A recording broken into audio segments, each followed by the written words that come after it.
اللہ تعالی و تبارک فی القرآن المجید والفرقان الحمید لقد کان لکم فی رسول اللہ اسوۃ حسنہ صدق اللہ العظیم اللہم صلی علی سیدنا و مولانا محمد وعلی آل سیدنا و مولانا محمد وبارک وسلم۔ حمد و صلوات کے بعد عزتوں کی مسند پر جلوہ فراز عالی مرتبت ذی وقار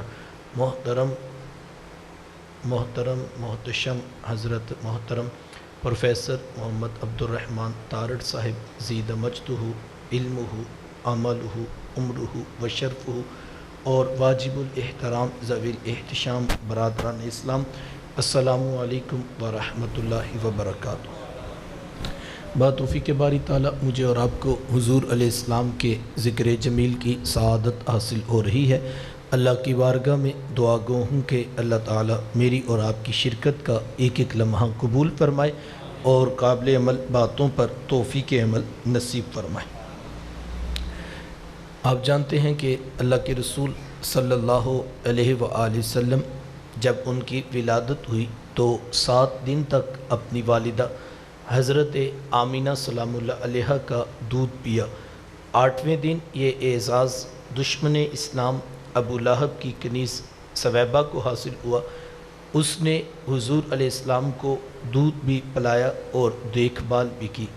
یہ چند دن کا دودھ تھا، یہ چند دن کی ہی دیکھ بھال تھی، لیکن میرے آقا نے ثویبہ کے اس احسان کو پوری زندگی یاد رکھا۔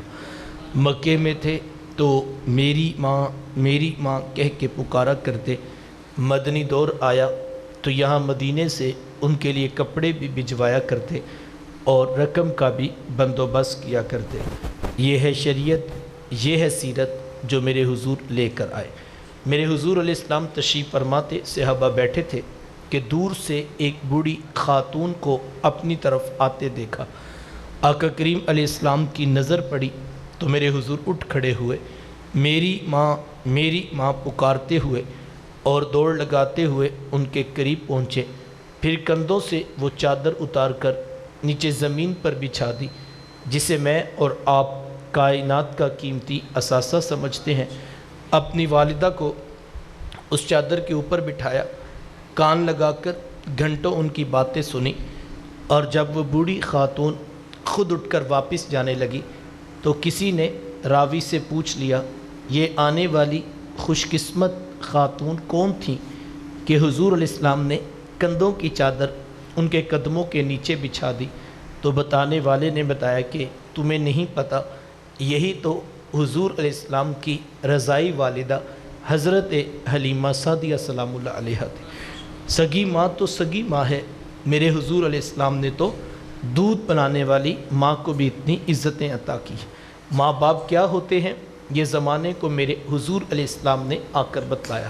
آقا کریم علیہ السلام ایک دن صحابہ کو نماز پڑھانے آئے، تاحد نگاہ صحابہ نے اٹھ کر حضور کا استقبال کیا۔ محبتوں بھرا یہ ہجوم دیکھا تو چھم چھم آنکھوں سے آنسو برسنے لگے۔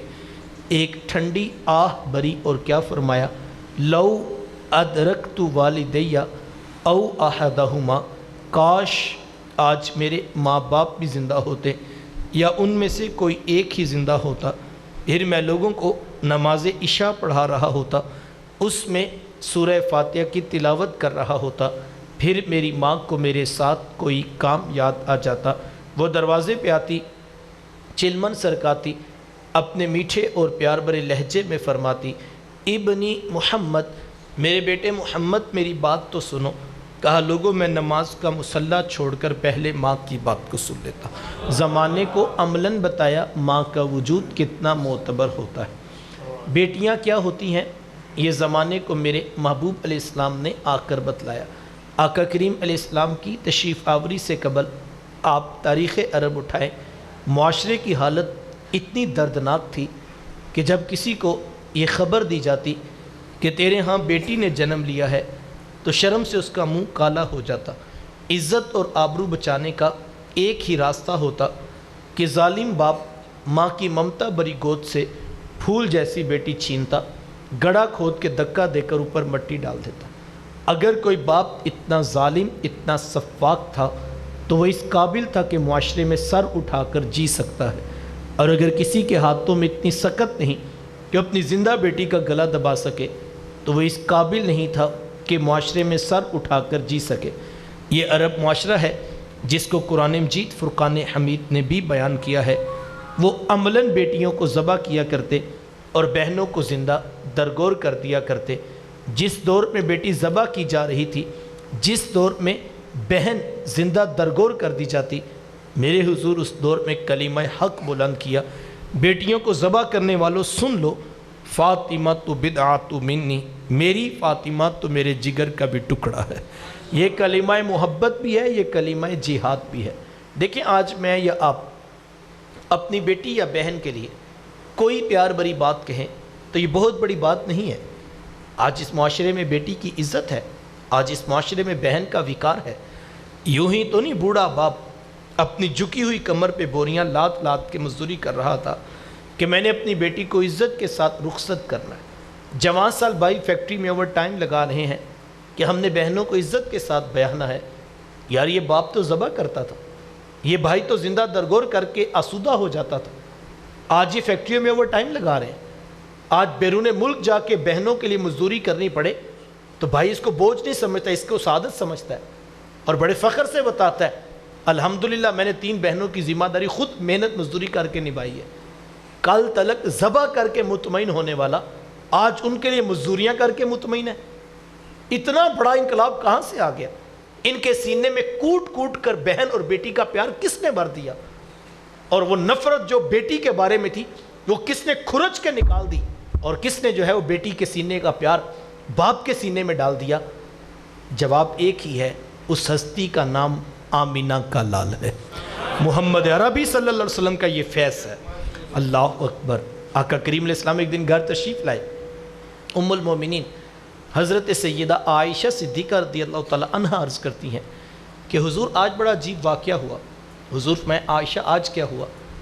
عرض کی حضور ایک حبشیہ نیاد عورت آئی اور اس نے دروازے پر آ کر صدا لگائی۔ میں نے گھر میں تلاش کیا کہ کوئی چیز مل جائے تاکہ میں سائل کو صدقہ کر دوں۔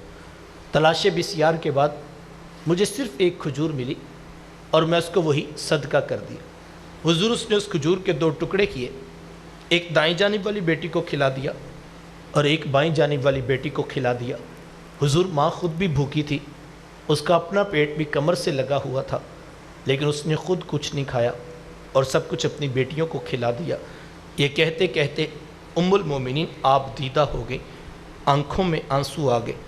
تو حضور میں سنو عائشہ، اگر کل قیامت کے دن ان بچیوں کی ماں کو جہنم میں جانے کا حکم ہو گیا تو یہ بیٹیاں درمیان میں آڑ بن کے کھڑی ہو جائیں گی کہ مالک ہم تو اپنی ماں کو جہنم میں نہیں جانے دیں گی، اللہ ان بچیوں کی سفارش قبول کر کے ان کی ماں کو جنت عطا کرے گا۔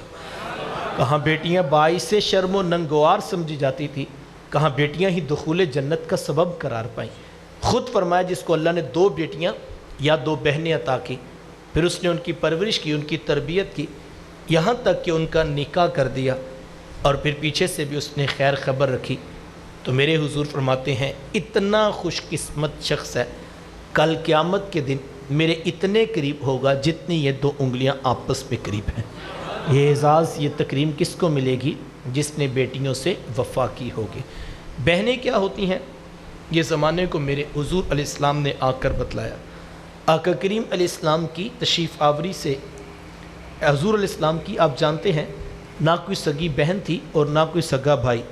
میرے حضور در یتیم ہیں، سینہ صدف میں اکیلے پرورش پانے والے موتی کو در یتیم کہا جاتا ہے۔ حضور بطن آمنہ میں اکیلے پرورش پائی ہے، لیکن جب رضاعت کا شرف عطا کرتے ہوئے میرے حضور علیہ السلام حضرت حلیمہ سعدیہ سلام اللہ علیہ کے یہاں تشریف لے گئے تو آپ جانتے ہیں کہ ان کی ایک بیٹی تھی جن کا نام شیمہ یا شیمہ بتایا جاتا ہے۔ وہ رشتے میں حضور علیہ السلام کی رضائی بہن لگتی تھی۔ قبیلہ بنو سعد کے رواج کے مطابق شام کو جب مائیں کھانا پکانے لگتی تو بہنیں اپنے بھائی گود میں اٹھا کر باہر کھلے میدان میں لے آتی۔ ہر بہن کی گود میں اس کا بھائی ہوتا اور وہ اپنے بھائی کے حسن کے قصیدے پڑھ رہی ہوتی۔ اگر کسی کے بھائی کا رنگ کالا ہوتا تو وہ کہتی رنگ کالا ہے تو کیا ہوا، میرے بھائی کے نقوش دیکھیے کتنے خوبصورت ہیں، اس کی اٹھی ہوئی ناک، اس کی جیل جیسی خوبصورت آنکھیں تو دیکھیں کتنی پیاری۔ تو وہ نقوش کو معیار حسن قرار دیتی، اور اگر کسی کے بھائی کا رنگ گورا چٹا ہوتا تو وہ کہتی رنگ نہیں تو کچھ نہیں، حسن تو ہوتے ہی سارا رنگت میں ہے، میرے بھائی کا رنگ دیکھیے کتنا گورا چٹا ہے۔ تو یہ بحث مباحثہ چل رہا ہوتا اور کوئی بہن بھی ہار ماننے کو تیار نہ ہوتی۔ اتنے میں ایک سمت سے حضرت شیمہ اپنا ویر محمد اٹھا کے لے آتی اور کہتی ذرا میرے ویر کا مقابلہ بھی تو کرو نا۔ تو وہ کہتی نہیں نہیں شیمہ، تیرے ویر کا مقابلہ تو نہیں نا، تیرا تو ساروں کا ہی سردار لگتا ہے۔ کتب میں آتا حضرت شیمہ کا سر فخر سے بلند ہو جاتا اور وہ حضور علیہ السلام کو سینے سے چمٹا لیتی اور دعا دیتی ربنا اب کلانا محمدہ، انشاءاللہ میرے ویر محمد کو نظر نہ لگے۔ آج میں دیکھ رہی ہوں بچوں کا سردار ہے، کل اپنی آنکھوں سے دیکھو جوانوں کا بھی سردار بنے۔ زندگی کے لیل و نہار گزرتے گئے، حضرت شیمہ کی شادی ہوگی۔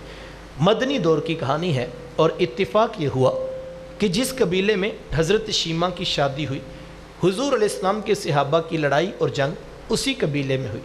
ان کے کچھ بندے قتل کر دیے اور کچھ کو قیدی بنا کر صحابہ اپنے ساتھ لے آئے۔ عرب کے رواج کے مطابق قیدیوں کو چھڑانے کے لیے قوم کے سردار فدیہ اور فنڈ اکٹھا کرنے نکلے، ہر دروازے پر دستک دیتے اور فنڈ مانگتے۔ چلتے چلتے حضرت شیمہ کے دروازے پر بھی پہنچ گئے، دستک دی تو پوچھا کون؟ کہا قبیلے کے سردار ہیں، فنڈ اکٹھا کر رہے ہیں، تم بھی اپنا حصہ ڈالو۔ پوچھا یہ فنڈ کس لیے اکٹھا ہو رہا ہے، یہ رقم کیوں جمع کی جا رہی؟ تو کہا کہ مدینے میں ایک شخص ہے، ادعائے نبوت رکھتا ہے، اس نے ہمارے لوگ پکڑ لیے ہیں اور ہم نے اپنے قیدی چھڑانے ہیں۔ تو پوچھا کہ اس کا نام کیا ہے؟ کسی کی زبان سے بے ساختہ نکلا محمد صلی اللہ علیہ وآلہ وسلم۔ ایک عرصے کے بعد حضور علیہ السلام کا نام سنا تو آنکھوں میں آنسو آ گئے۔ کہا انہوں نے تمہارے بندے پکڑے؟ کہا ہاں انہوں نے ہمارے لوگ پکڑے۔ کہا پھر فنڈ اکٹھا کرنا چھوڑو، صرف مجھے ساتھ لے چلو۔ کہا تم کیا کرو گی؟ کہا تمہارے قیدی چھڑا کے لاؤں گی۔ کہا تم ان کو جانتی ہو؟ کہا ہاں ہاں، تمہیں نہیں پتہ، وہ میرے بچپن کے ویر اور بھائی لگتے ہیں، میں تمہارے قیدی چھڑا کے دکھاؤں۔ حضرت شیمہ قبیلے کے سرداروں کو ساتھ لیا اور حضور علیہ السلام کے خیمہ نوری کی طرف سفر شروع کیا۔ یہ وہ وقت تھا جب ادب کی آیات نازل ہو چکی۔ خبردار میرے رسول کی آواز سے آواز بھی اونچی نہ کر، ورنہ زندگی کی ساری کمائی غارت کر کے رکھ دو۔ صحابہ ننگی تلواروں سے در حبیب پہ پہرا دے رہے تھے۔ حضرت شیمہ اس خیال سے کہ میں تو اپنے بھائی کو ملنے جا رہی ہوں، جب آگے بڑھنا چاہا تو پہرے داروں نے تلواریں سونت دی۔ رک جا دیہاتی عورت، جانتی نہیں آگے کوچہ حبیب ہے، آگے تو بغیر اجازت کے جبریل نہیں جا سکتے، تو کون؟ روایت میں آتا ہے جب راستہ روک دیا گیا، تلواریں سونت دی گئیں، حضرت شیمہ نے یوں ہاتھ سے تلوار کو جھٹک کے کہا خلو سبیلی وعلموا ان اخت نبیکم، کہا میری راہیں چھوڑ دو، جانتے نہیں میں تمہارے نبی کی ہی باجی اور بہن لگتی ہوں۔ یہ آواز کانوں میں پڑی تو صحابہ کی آنکھوں پر پلکوں کی چلمنے آ گئی، نگاہیں نیچی کر دی، تلواریں پیچھے ہٹا دی۔ حضرت شیمہ پورے پروٹوکول سے حضور علیہ السلام کے خیمہ نوری میں داخل ہوئی۔ میرے حضور جب دور سے بہن کو آتے دیکھا، حضور اٹھ کر استقبال کیا، مرحبا خوش آمدید پیش کرتے ہوئے فرمایا میری بہن آج کدھر کو آنا ہوا؟ عرض کی حضور آپ کے بندوں نے ہمارے کچھ لوگ پکڑ لیے ہیں، میں ان قیدیوں کو چھڑانے کے لیے آئی ہوں۔ سنو بھائیو، اللہ کے رسول نے کیا ارشاد فرمایا؟ حضور فرمایا میری بہن تو نے آنے کی زحمت کیوں گوارا کی؟ تو گھر بیٹھے بھی پیغام بھیج دیتی، میں محمد تیرے کہنے پہ ہی ساروں کو چھوڑ دیتا۔ زمانے کو عملاً بتایا دروازے پر بہن کا آنا کتنا معتبر ہوتا ہے۔ پھر چند جوڑے، کچھ گھوڑے، بہت سارا ساز و سامان، اور میرے حضور خود بہن کو چھوڑنے کے لیے دروازے تک تشریف لے آئے۔ صحابہ نگاہیں نیچی کیے، محبوب علیہ السلام کے ادب میں کھڑے تھے کہ حضور میں صحابہ میں جب بھی قیدی چھوڑا کرتا ہوں پہلے تم سے مشاورت کیا کرتا ہوں، آج پہلا موقع ہے میں قیدی بھی چھوڑ رہا ہوں اور میں نے مشورہ بھی نہیں کیا ہے۔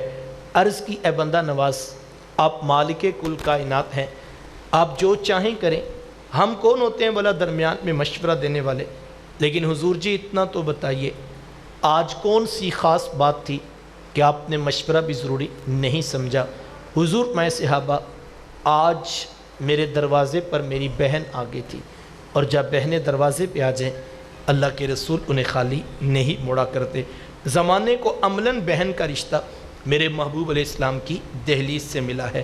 توجہ چاہوں گا، جس دور میں بیٹی ذبح کی جا رہی تھی، جس دور میں بہن زندہ درگور کر دی جاتی، جب ماں جیسا رشتہ بھی منڈیوں اور بازاروں میں بک جاتا، اس دور میں بیوی کی کیا حیثیت ہوگی؟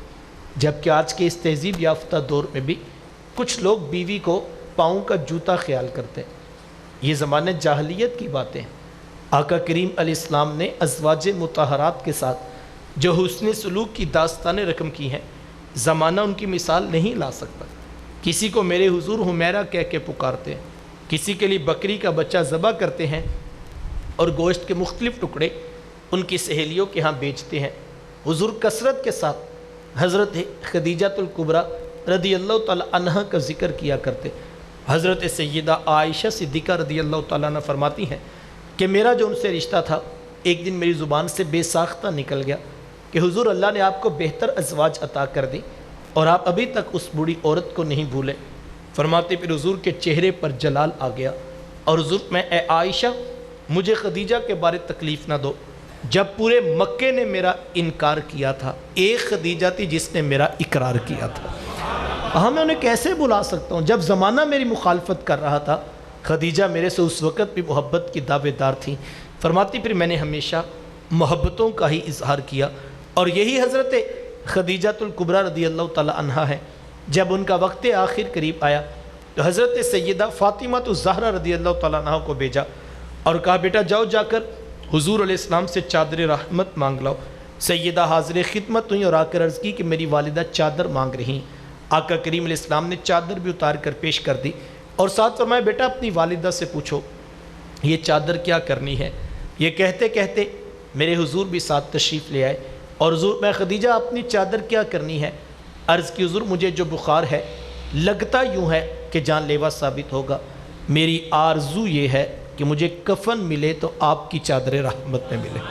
یہ حضور علیہ السلام کی سیرت کا کتنا بڑا حوالہ ہے۔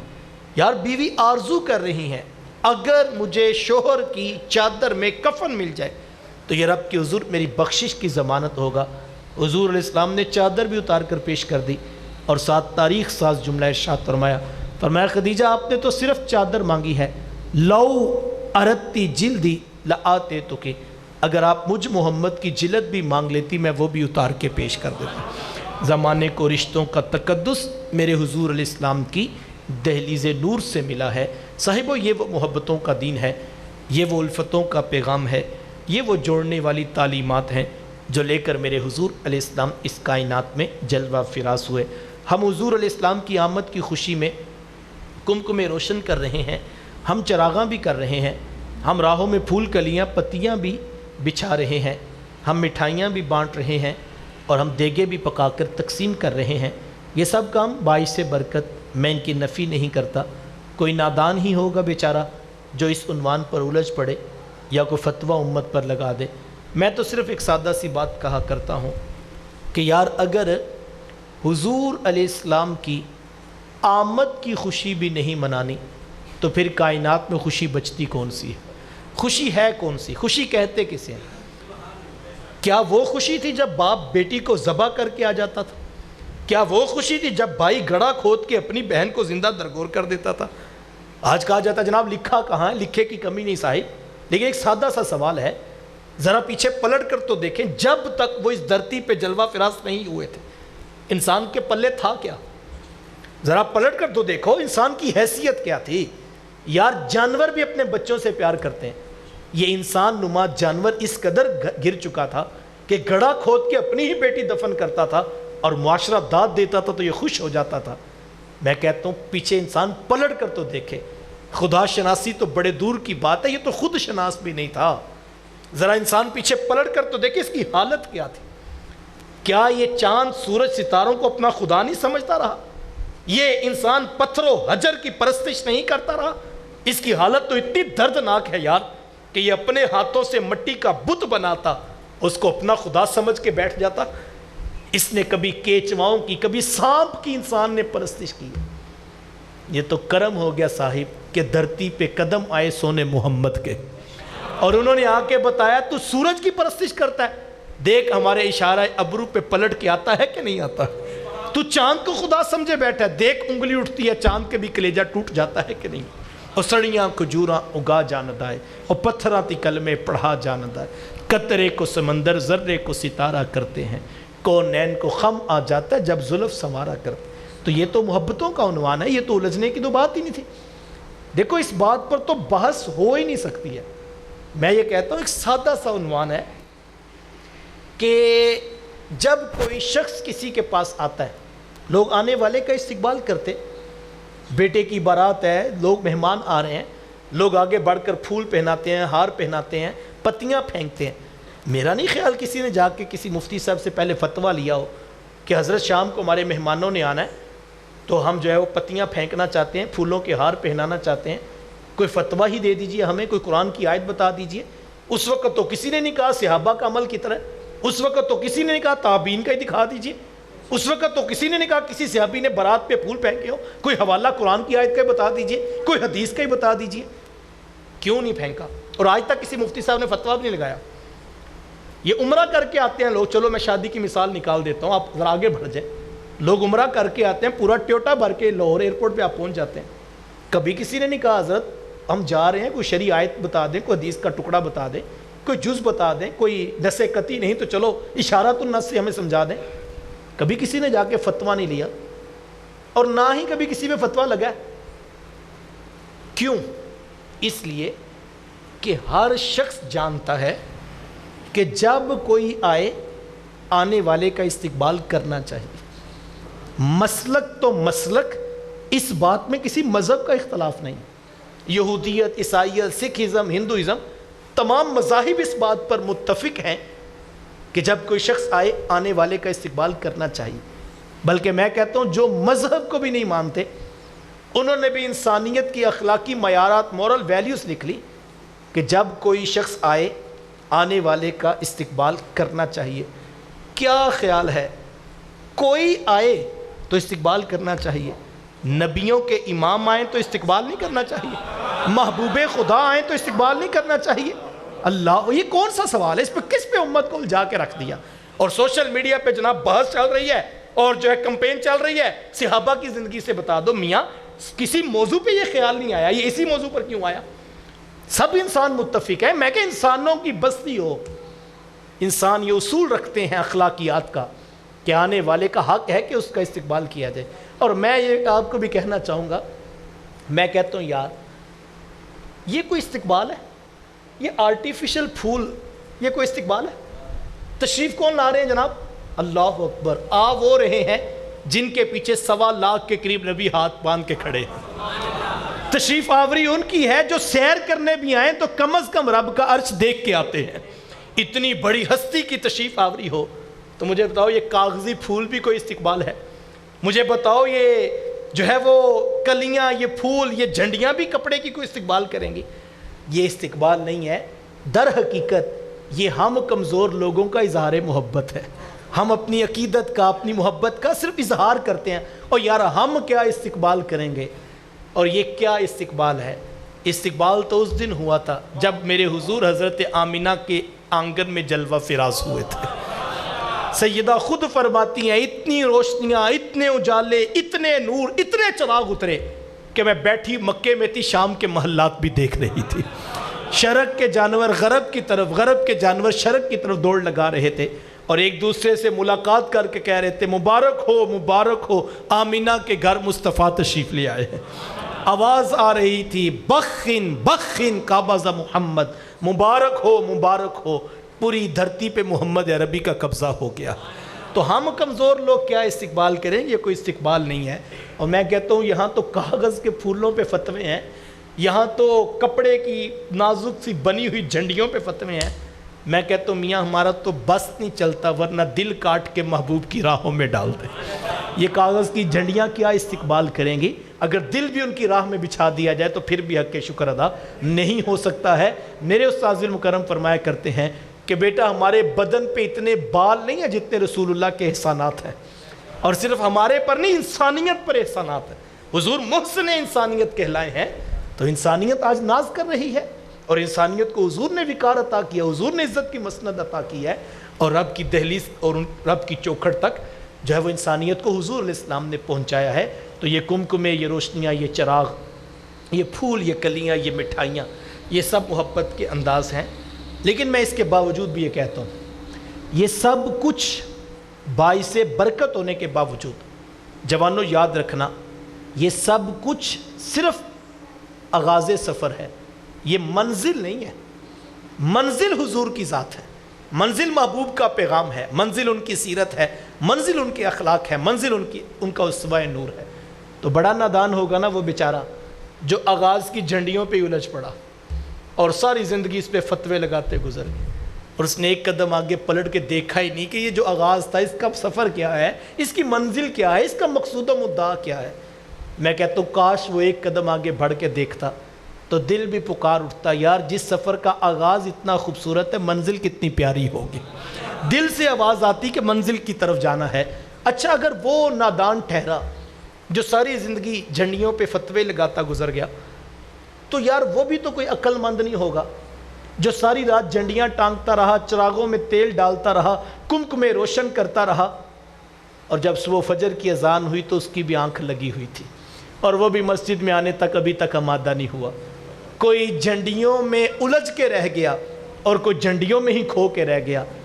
منزلیں جوانوں نہ الجھنے سے ملتی ہیں نہ کھو جانے سے ملتی ہیں، منزلیں تو دم دم یار کے ذکر سے ملتی ہیں، منزلیں تو خود کو سانچہ سیرت رسول میں ڈھالنے سے ملیں گی، منزلیں تو ان کی تعلیمات کو اپنانے سے ملیں گی، منزلیں تو ان کے کردار کو اپنانے سے ملیں گی۔ اور اگر ہم اس طرف نہیں آتے ہیں تو پھر معذرت کے ساتھ ہمارا عشق بھی اپنی مرضی کا ہی ہے، ہم اپنی مرضی کا عشق کرتے ہیں۔ جھنڈیاں لگانی سوکھی تھی، جو ہے وہ 12 ربیع الاول والے دن جھنڈا اٹھا کے پورے شہر میں گھومنا سوکھا تھا، ویڈیو بھی بن رہی تھی، سوشل میڈیا بھی دیکھ رہا تھا، لیکن 12 ربیع الاول والے دن بھی ہم مسجد میں آنے کے لیے تیار نہیں تھے۔ تو مرضی کا عشق ہوا۔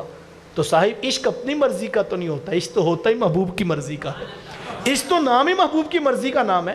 اور یہ کیسا عشق ہے یار جو جھنڈی میں تو آتا ہے، جو کمکمے تو روشن کرواتا ہے، جو چراغاں تو کرواتا ہے۔ یار میں کہتا ہوں وہ عشق فجر کی نماز میں کیوں نہیں اٹھاتا ہے، وہ عشق مسجد میں کیوں نہیں لے کر آتا ہے، وہ عشق جو ہے وہ بہن بھائیوں کے حقوق کے وقت کیوں نہیں آتا ہے، وہ عشق ماں باپ کے ادب میں کیوں نہیں آتا ہے، وہ عشق دکان پہ کیوں نہیں آتا بھائی؟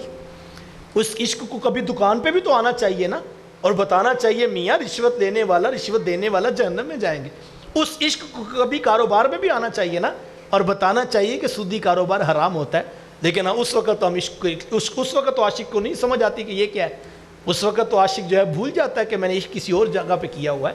تو ہمارا مسئلہ یہ ہے کہ ہم دکان پہ عشق کو نہیں لاتے، ہم جلوس میں ہی لاتے ہیں، ہم محفل کے نعرے میں ہی عشق کو جگہ دیتے ہیں، اور ہم اپنے دفتر میں عشق کو نہیں لاتے ہیں۔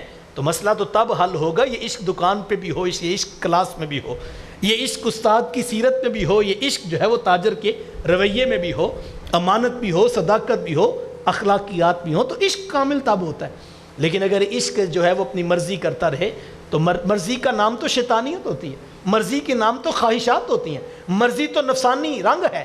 محبوب کی مرضی کا نام عشق ہے۔ عاشق عاشق ہر کوئی آکھے، پر عاشق بندہ مر کے، زہر پیالہ کوئی نہیں پیندا، پر عاشق پیندا پر کے۔ عشق تو عمل سکھاتا ہے، عشق تو شیخ رومی یہی فرماتے ہیں کہ عشق جو ہمیں بزرگوں نے بتایا تھا، عشق کا مقصود تو یہ تھا، لیکن وہ کیسا عشق ہے جو ابھی تک مسجد نہیں لا سکا ہمیں، وہ کیسا عشق ہے جو ہماری دکان پہ سچ نہیں لا سکا، اور ہم بڑے اطمینان سے، بعض لوگ بڑے مطمئن ہو کے کہتے ہیں جی نظام نہیں چلتا۔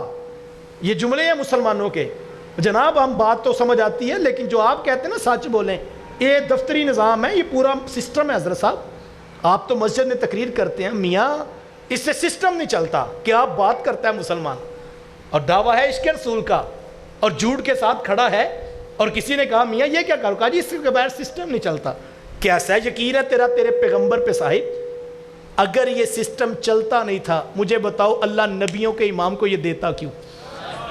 یہ سسٹم قیامت تک چلنے کے لیے دیا گیا، اور مسئلہ یہ، اور یہ کون کہہ رہا ہے؟ یہ امتی کہہ رہا ہے، یہ عشق رسول میں ڈوبا ہوا کہہ رہا ہے جناب جھوٹ کے بغیر بکتا نہیں ہے۔ جو